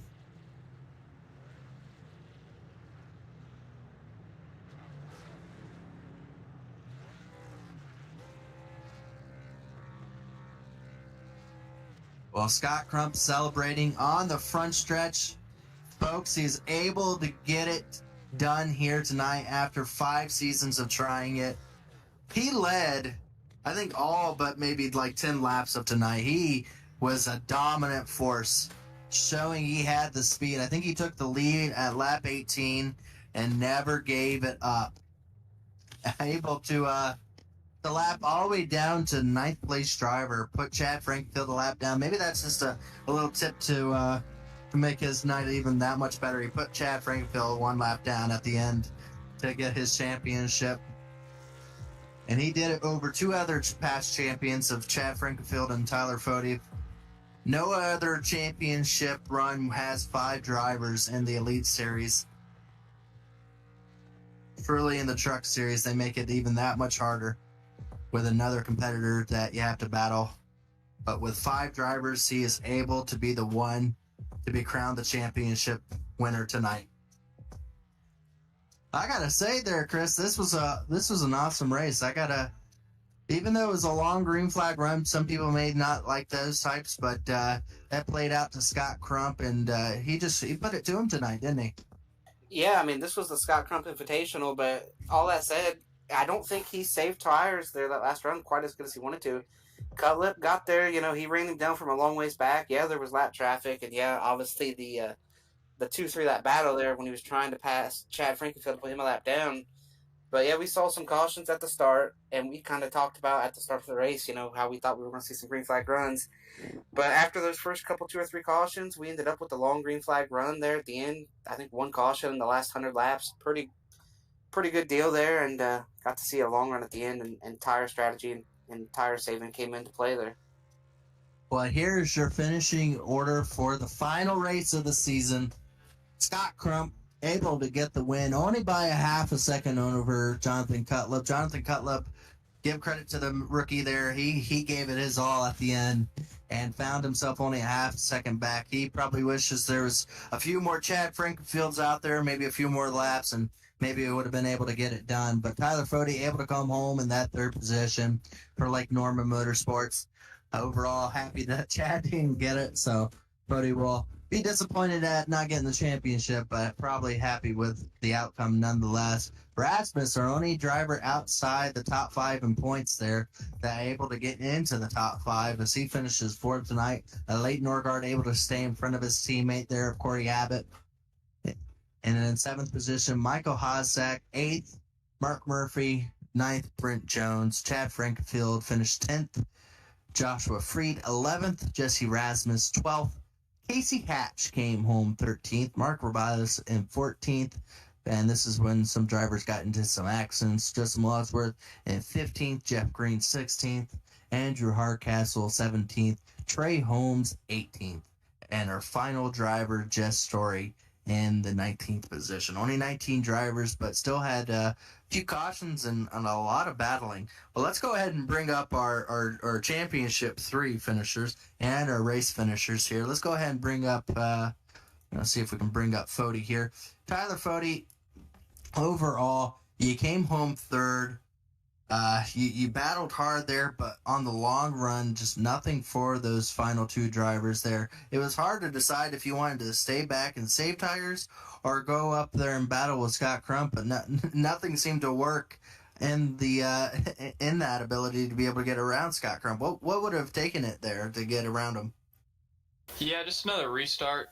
We would have been good there if we got a caution. But yeah, like you were saying, that first third of the race where we got that 40 lap-ish run or so, I started it by saving and just seeing what would happen if I could out-save Crump. And it seemed like after 30-ish laps, we were just even on speed. maybe a tenth every lap or two I'd gain, but it wasn't really significant. And then we got that other restart, the final restart, and I was right there in second. I figured, well, there's no sense in just riding around if we're going to be the same speed anyway. So I tried to make him run for it and work for it a little bit, and I saw Cutlip was saving, so I figured one of us has got to at least challenge him and see what happens. But yeah, I mean, props to Crump for just being good all around, really all night. I thought Cutlip might just have enough there. That's why I kind of waved him through just to see if they might get into it. But no, I'm happy with the third. Well, you finished off the season with 5 victories to your name. Is that right around where you thought you were going to finish at for this season? I mean, this was a long season, a lot of strong competitors racing in it. Probably one of our strongest competitor championship races that we've seen, with just all 5 drivers up there for the majority of the race. I mean, 5 races is still something to be proud of, even though you won't be able to go for another championship in the Truck Series with the new rules for next season.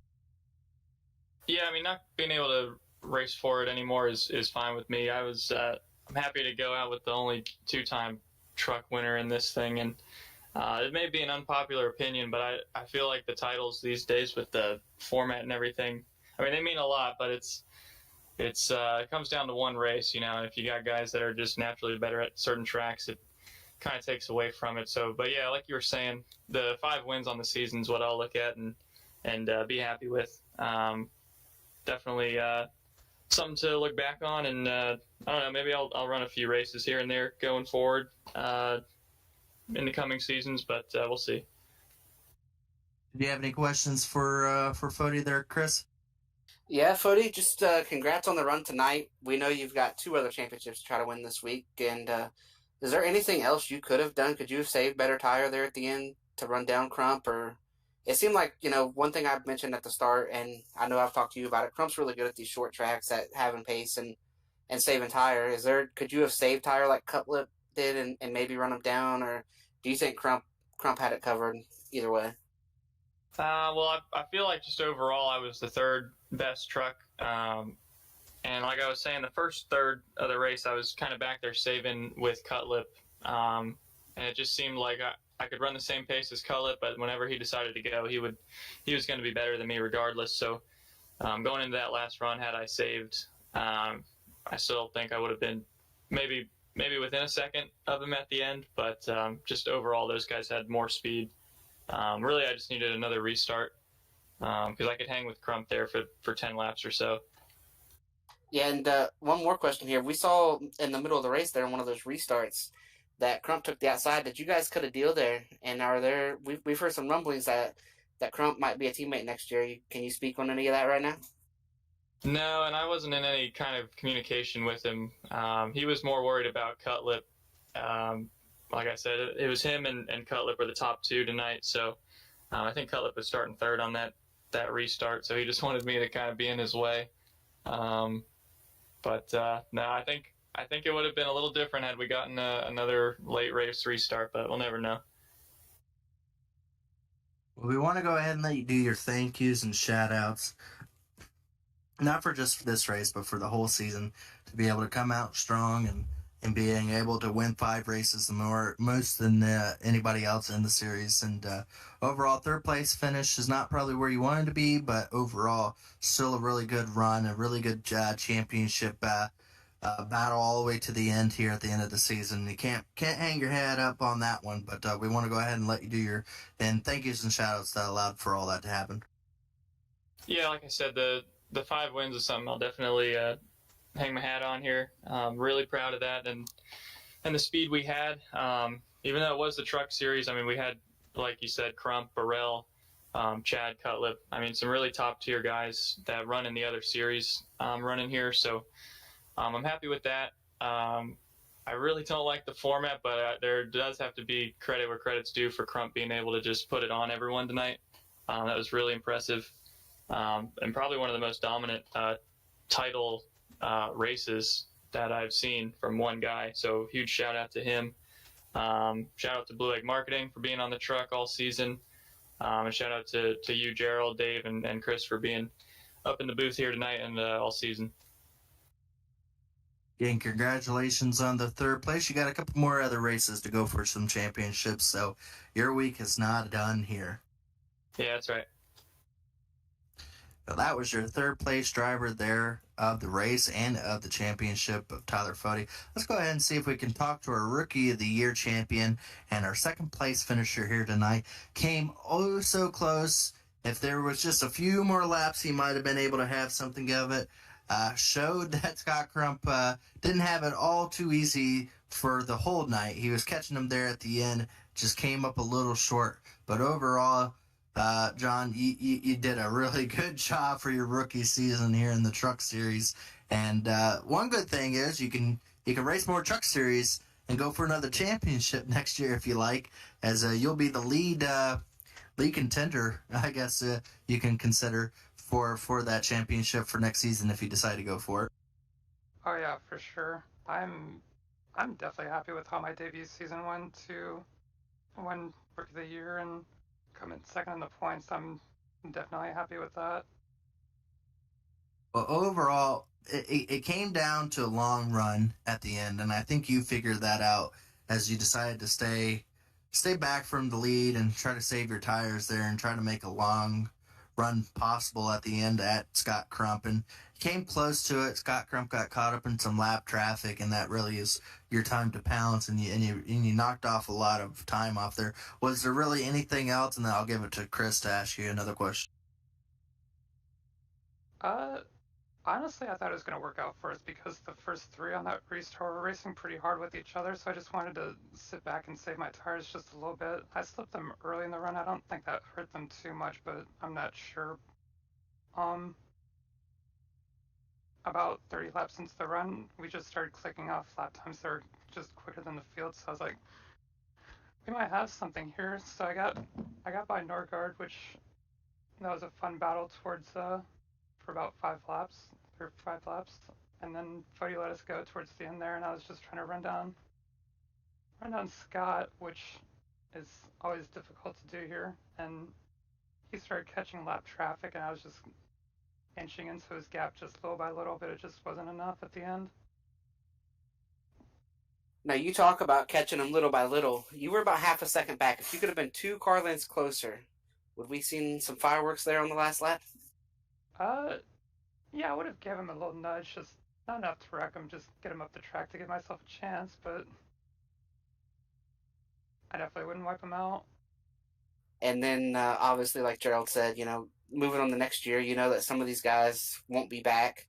And so you've got to be the championship favorite going into next season. So what's your outlook for next season, and how many races you think you can win without all these other guys out here? I'm kind of sad, to be honest. I was really enjoying racing with everyone here. It's like you learn a lot from them, especially since I'm not comfortable in the trucks and completely new to it. So it's like picking up little things here and there. As far as wins, I don't know. It's just kind of take what you can get, push as hard as you can, and just see, where the cards fall. Well, we want to go ahead and let you do your thank yous and shout outs. You're only Pro Edge driver to get into the Championship 5, so you have to be the one to thank all the sponsors for your team and for everyone that allows you to be able to come out here and race for these championships. Yeah, Pro Edge is great to be a part of. They've been, we've been friends for like 10 years, over 10 years now. I really wanted to get this one for him. It would have been a special, championship, all things considering. I would have loved to get this one for him, but unfortunately, didn't pan out. I really wanted this one. My Field Up teammates and Cup, hopefully, Weeks and I can put on a show next Wednesday. David Tucker is going for the championship tomorrow. I'm pulling for him. Hopefully, he can get it done. He's really good at Vegas, so just have to see how things go. Well, again, congratulations on the rookie title and being able to get second. I look forward to seeing you next season and seeing how you're able to progress and get that one spot better for next season. Thank you. That was your second place driver and points there. And second place driver of tonight, Jonathan Cutlip, had a really good run for him tonight. Came very close, but unable to do so. Let's bring up the driver who put on a dominant run. Showed that it does not matter if it was a short run or the long run. Tonight was his night. It's been 5 seasons he's been trying to go for it. He was not going to be denied tonight. His 3rd win of the season, and the champion for the Truck Series is Scott Crump. You can finally be able to put that down into the record books. You can put that on paper. Scott Crump, a Truck Series champion. Tell us how it went for you, Scott. Oh man, what a race! Yeah, that was pretty fun there. Cutler was, I think he had me a little bit on a long run. He was pretty fast. It started out, I knew I needed to get to the lead because clean air was pretty big. Cutler was really good in the long run, so I knew how to stretch out a little bit from him, put a couple cars in between us, and then just hope it stayed green. I was a little worried, keep on getting cautions there, packing us back up. And that last run, Fody pushed me really hard. I'm like, dang, stop pushing me so hard, Fody. And his tires started to wear out, started to pull him a little bit, and Cutler fell back to 4th. And he started passing people, and then starting to get lap traffic there at the end. They were too wide in front of me. I had to slow up for them a little bit. And then I came up on Chad with like 10 laps to go. I'm like, oh, Lord, here we go. I'm like, oh, man. I thought I was just going to ride behind the last 5 laps, and then Cutler was coming. So I figured I had to pass him, and finally got around him and could just cruise from there. Well, we saw that battle between you and Chad Frankenfield. We said the same thing. That. We said the same thing. I read your mind there, Scott. You had to probably imagine that wasn't going to be easy. But is it that much better to know that your championship race and Chad, who was going up against you in the champion, you didn't just beat him, you lapped him at the end of it. Does that make it just that little bit better? Well, he did a little different strategy, so he had a little bit older tires. That didn't help either. And yeah, he but was still, when he it was goes down abusing in his the tires on the short they don't run. look at the strategy when they look at the record books. They look at the statistics of how it finished out, and it shows Chad Frankfield 1 lap down. That shows you the champion. I mean, you could be honest with us and tell us how that. He's not going to accept any answer other than yes. So. It didn't feel good seeing him at the end, that's for sure. I would rather have been up a lot further. Well, overall, you were able to get it done here tonight. Like I've been hyping on you, it's been a rough few seasons for you to go through. I mean, give everyone like a rundown of how anything could play out for you not to win a championship in the Truck Series before this point. I mean, I kind of elaborated a little bit with folks, but can you give everyone an idea of just how everything that could go wrong went wrong before this final one that you were able to get the championship? This might be the only one I actually finished, so I think my best year I had probably would have won. I missed a race due to the birth of my son or something like that, and so it disallowed me. I wanted to race to get in, but I was disallowed because I didn't run enough races or whatever for the championship. So I had to sit back and watch somebody else win that championship. So yeah, they all been pretty crazy. I think what was last year, Iowa, I think.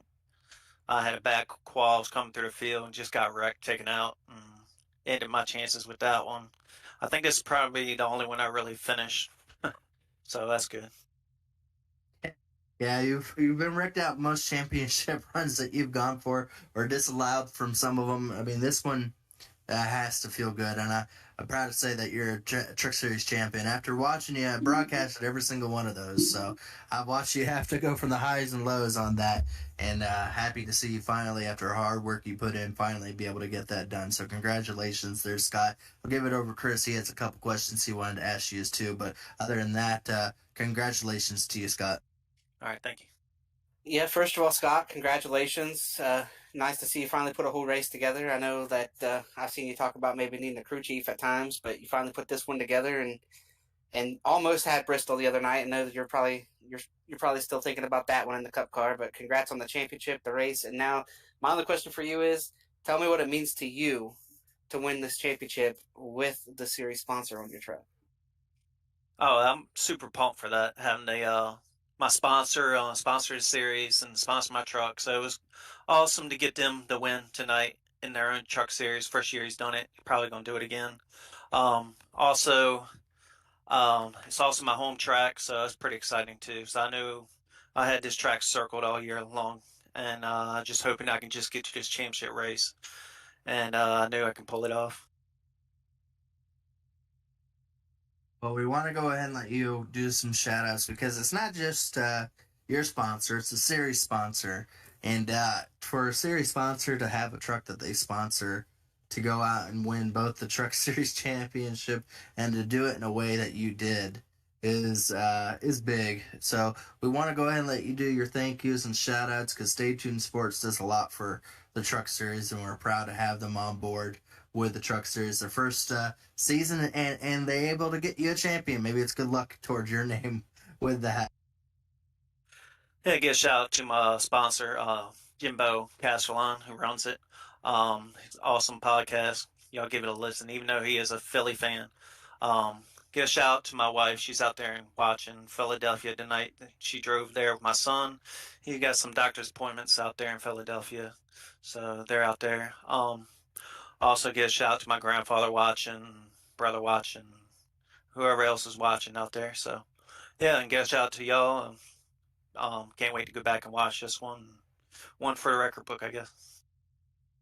Well, Chris did pick you to win the championship, so he picked right for tonight. He didn't pick you to win the race, but you definitely got it done in both regards there. But again, congratulations, Scott. We won't see you racing for another Truck Series Championship, but we will probably see you later on, and maybe you'll do a couple races with the trucks just to try to get some more wins in your name. Yeah, it's about the only thing that's a bummer. You just can't run for these trucks any points anymore. These trucks are fun to race and very competitive racing with them, so it's a lot of fun in these trucks. So it's a bummer, but hopefully we'll do some racing. I don't know if I'll do all the races, but I'll definitely come out for some. Well, there is our champion, Scott Crump, able to get it done tonight in such a dominant fashion. I'm glad that you're able to join me tonight, Chris, and of course, Dave. I mean, it was, most people would think maybe that wasn't the greatest of races, but we saw two drivers go probably at like 101%, 110% there at the end to try to get that championship and to get this race win. Yeah, it was a great race. Not every race needs a lot of yellows, and Gerald, we're both drivers, and we know what it's like when we're getting those yellows. We want them to run green, so we might think a little differently than some of those folks at home, but there's nothing quite like a good strategy race where tire saving comes into play like we saw tonight. You mentioned Dave. Dave does such a great job here at Elite Racing Network, keeping us where we're supposed to be. Dave will be back tomorrow. Gerald, doors always open for Monday nights as well for you. Get to try to crown a champion. Well, we will get to crown a champion tomorrow night, and Scott is one of those guys vying for that championship tomorrow night. So tomorrow from Vegas, hopefully it's a show that's just as good as tonight. We get to see a good battle, get to see some good green flag racing, green flag stops. That's the best kind of racing that there is. We don't need all these yellows and a bunch of cautions at the end to try to make it a show that somebody's going to get lucky and win it and back into. We want to see the best guy win it, and the best guys have a chance to duel for it on a little bit older tires, and that's what we got tonight. Hopefully we get that tomorrow night and the rest of the week here on the Elite Racing Network. Well, you'll get to see Chris not only on Monday night for his broadcast, but you also get to see him in the Truck Series for next season, and I look forward to seeing what you're able to do. I want you to put on a show for us next season, as we'll be putting a big toll on you being able to get it done. With a lot of these drivers not racing for the championship, I mean, that's gonna heavy hopes onto your chances of being able to get it done. So we look forward to seeing you next season and these trucks. And you got a little preview of what it takes to get it done here tonight. Dominance is what sometimes it takes to get it done in these Truck Series. Yeah, thanks for that, Gerald. It's going to be a lot of fun. I look for some of these guys, even though they can't race for points, to run a lot of those races. They're just too good over here not to. Even if you can't race for points, you can show up and do some trophy hunting. So it's going to be a lot of fun. The truck is something that I've not ran in Elite yet, and got to call a couple races this year. And I guess for the broadcast and for the sake of entertainment, take that thing Chad wide every chance I get, right? There you go. Yeah, put the truck into Chad comparable positions there, and you'll put on some good entertaining for Dave and I to watch. But appreciate Dave like Chris was saying, Dave is what brings you these wonderful shots from Richmond. Wonderful shots from every track. Puts a lot of effort. Gets on here before I do.